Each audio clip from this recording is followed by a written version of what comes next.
Hey, how's it going? Hope everything is sounding all right and all that stuff.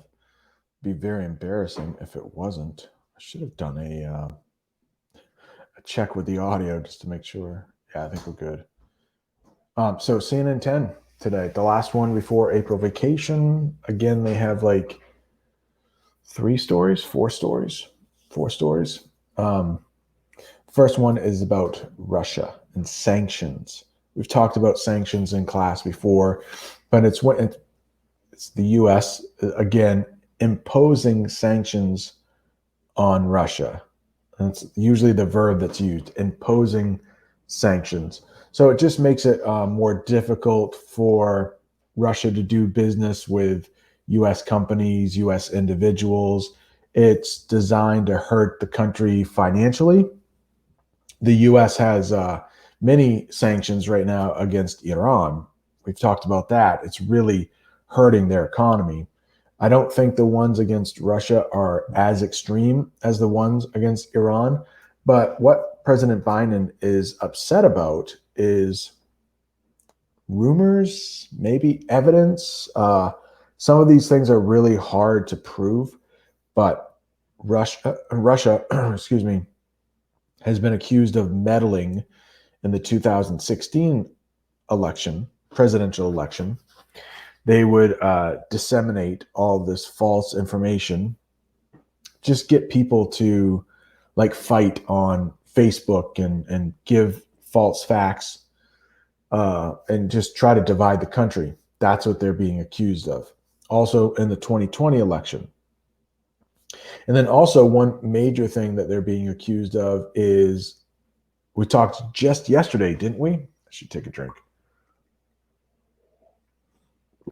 We talked just yesterday about how President Biden wants to get rid of troops, or excuse me, evacuate troops, like have them leave Afghanistan. But what Russia is being accused of, again, it's very hard to prove, but they're being accused of paying Afghani fighters to kill American soldiers. So I think most people, if you're an American, you would have a problem with that. So Russia is denying it. They say we have no part in this. Very hard to prove. But either way, there are sanctions being levied on Russia. The next one, I got to admit, I cried a little bit over this story. It's pretty touching. Every time that we have April vacation, on that Monday, there's Patriots Day. And it's only Maine and Massachusetts that celebrate Patriots Day, not the New England Patriots, but like the Boston Patriots, maybe you would say, of the Revolutionary War, fighting the British. And on Patriots Day, there's always a Boston Marathon, kind of a famous marathon, one of the most famous in the world. And there's always a Red Sox game in the morning.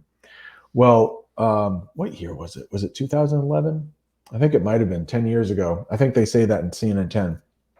10 years ago, there was a bombing. You all were very, very young.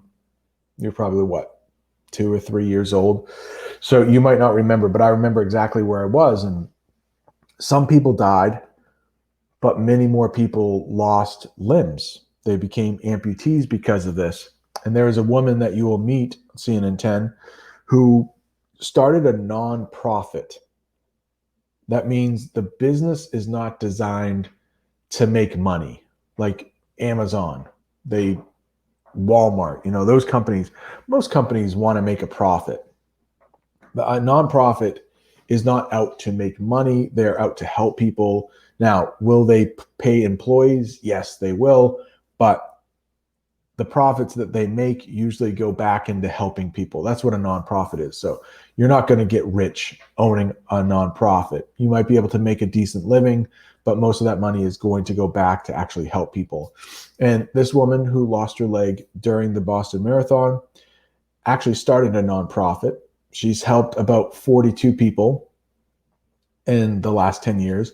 And even she admits, she's like, well, it doesn't sound like a lot, but when you hear the amount of money that these prosthetic legs or prosthetic, not an easy word to say, prosthetic arms and hands cost, it's like, oh my gosh. So she has raised over $1 million to help people out. And you would think that even like, hey, if you have like the best insurance company, you'll be fine. That's not the case. And you'll meet some pretty young children who have lost limbs, and her nonprofit has helped them out. I got the trivia question right just because I don't want to go into it too much, but like it's hard not to see the title and get the question right. But all I'll say about the last two stories is that it involves one of my least favorite animals, and then right after that, one of my favorite animals. So I don't want to say too much about it, but if you have arachnophobia, you may be in the same boat as I am with the least favorite animal. But that's all I want to say now. So hopefully that gives you a pretty good idea of what you'll watch on CNN 10. You'll hear it a second time. You'll be like, I got it. I got it.